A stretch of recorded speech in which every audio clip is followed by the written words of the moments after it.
So our second news story today on our ground news agitator here, Trump says any country that buys oil from Iran will not be allowed to do business with the U.S. Okay, so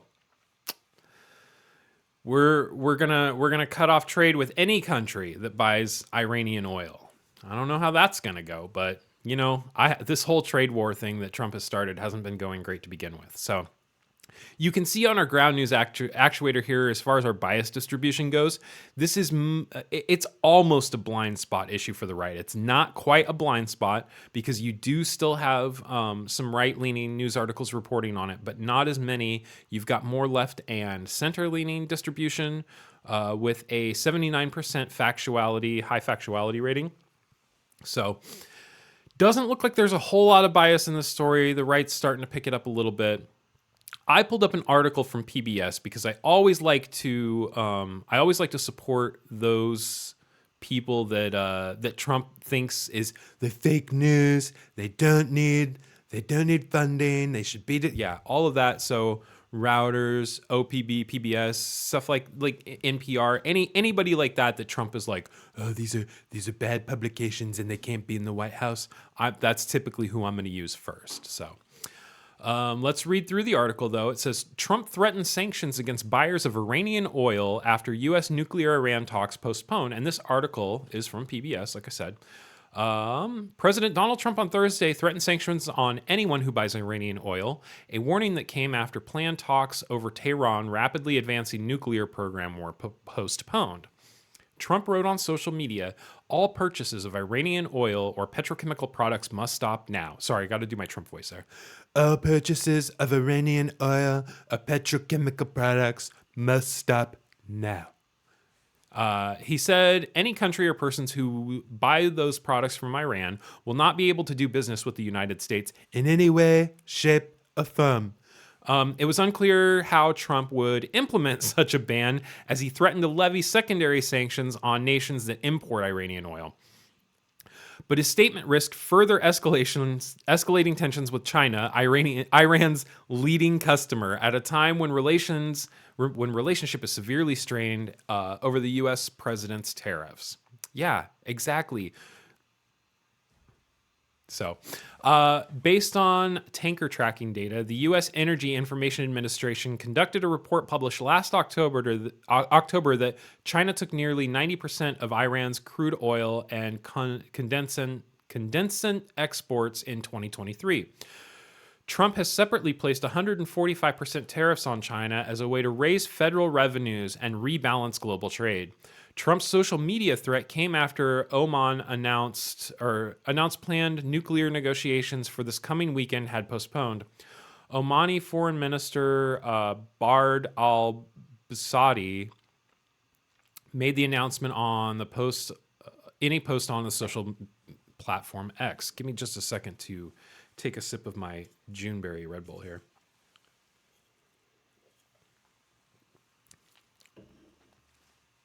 For logistical reasons, we are rescheduling the U.S.-Iran meeting provisionally planned for Saturday, May 3rd, he wrote. New dates will be announced when mutually agreed. Al-Busadi, who has mediated the talks through 3 rounds so far, did not elaborate. Iran's foreign ministry spokesperson, Esmail Baghi, I'm not going to pronounce these names right, I'm sorry, issued a statement describing the talks as being postponed at the request of Oman's foreign minister, he said. Iran remained committed to reaching a fair and lasting agreement. Meanwhile, a person familiar with the U.S. negotiators said America has never confirmed its participation in a 4th round of talks in Rome. However, the person said the U.S. expected the talks to occur in the near future. The person spoke on the condition of anonymity to discuss the closed-door negotiations. I mean, this is a whole lot of nothing, if you ask me. I mean, it is really important that Trump thinks that he's going to put sanctions on everybody that buys Iranian oil because, yeah, China is the biggest purchaser of Iranian oil.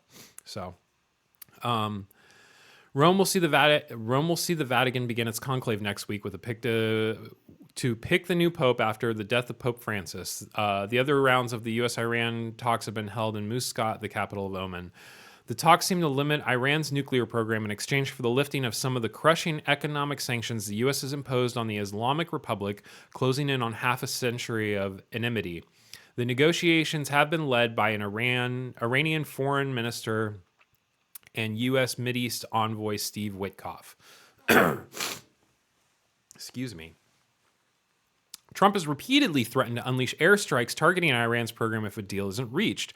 Iranian officials increasingly warned that a pursuit of nuclear weapons with the stockpile of uranium enriched to near weapons grade levels that they could pursue. The U.S. president, with his threat on social media, would be going after Iran's major economic resource. It produced an average of 2.9 million barrels a day in 2023 of crude oil, according to the Energy Information Administration.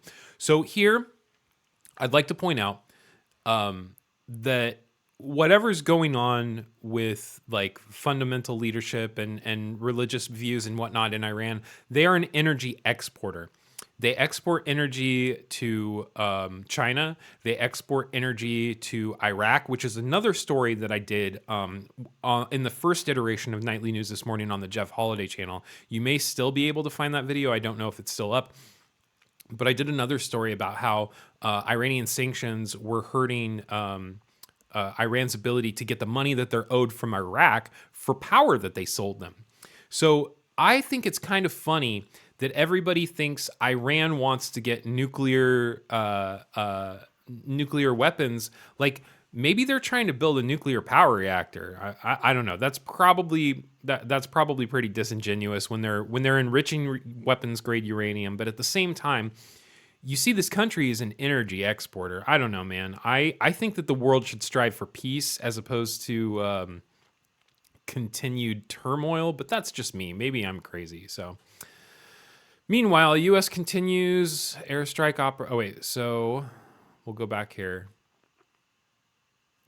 Iran's 2015 nuclear deal with the world's powers did limit Tehran's power. However, Trump ultimately withdrew from it in 2018, setting in motion years of attacks and tension. The wider Middle East also remains on edge over the Israel-Hamas war in the Gaza Strip.